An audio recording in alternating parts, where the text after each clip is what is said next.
If I'm going to go over on my macros, which one should it be? Well, I mean, really, you shouldn't be going over on your macros, right? But we're human. We're living life. We're having a good time. And remember, progress over perfection. That's what we're doing. The moment you try to demand perfection of yourself is the moment you're setting yourself up for failure. I'd rather have you get to 80 or 90% of your targets than have you strive for 100 and get to 50. So, if you're going to go over on your macros, it's a choice. If you're going to choose to go over on your macros, I would rather have you go over on your protein. There's only 4 calories per gram compared to fat, which is 9. There's no glycogen spillover like there would be from carbs, and fat is just ridiculous. If you've already hit your fat, you're getting adequate fat. More fat is not going to do anything for you, but more protein might help, it might not. Chances are your macros are set up properly. Chances are your carbs are set up properly. Chances are your fat is set to an adequate level. So if you're going over, you're increasing your calories away from deficit, closer to maintenance, and if you go above your maintenance, you're gaining fat. So if you're going to go over, I don't want to see you go over, but if you're going to, choose protein. Why would you be going over on your macros? It's very simple. Sometimes somebody has a big lunch, they miscalculate breakfast, they forget about a protein bar that they had, and they have to make a choice. Am I going to have dinner, or am I going to go to bed without dinner? My thought is this: have dinner,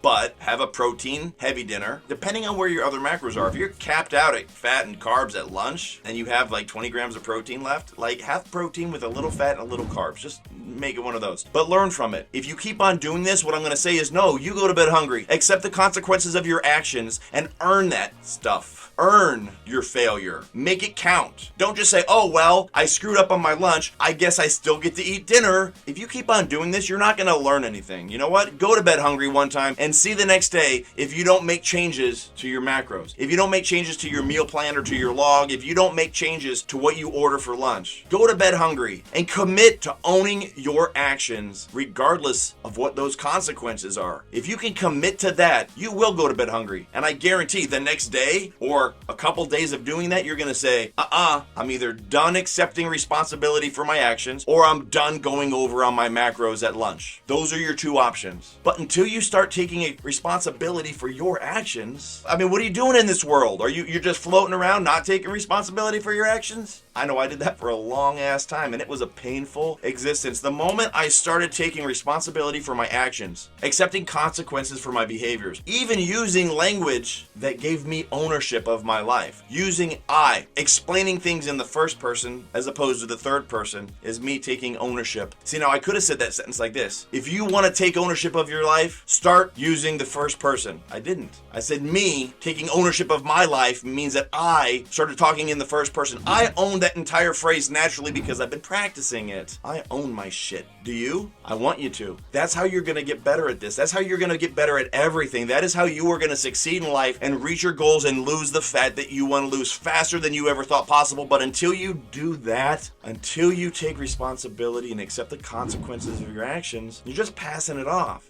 And then it's easy to eat dinner and go over on your macros because you screwed up your lunch. It's easy to continue to do that because the more you practice anything, the better you're going to get, whatever it is. If you practice saying screw it and just going over on your macros at dinner, you just put a check mark on the side of going over your macros. You just tip the scale in that direction. You just made it easier for you to do the next time. But the moment you accept responsibility and you say, you know what, this one time, I'm going to go for a protein heavy meal, but I'm going to not eat as much protein as I want. I'm going to go to bed a little bit hungry. And then the next time, start going hard and take responsibility and see if you don't make adjustments the next day. See if you don't make breakfast smaller and lunch smaller so you can have a huge dinner, and then see if you don't start losing weight faster than you ever have before. I promise you, this stuff works. I'm not just some weird hippie that talks about this stuff. Like, I practice this stuff day in and day out, and I know you can too. I'm here for you. This program is here for you. My team is here for you. All of these videos are here for you. I love you. I want you to succeed. Keep on moving forward. Keep kicking ass.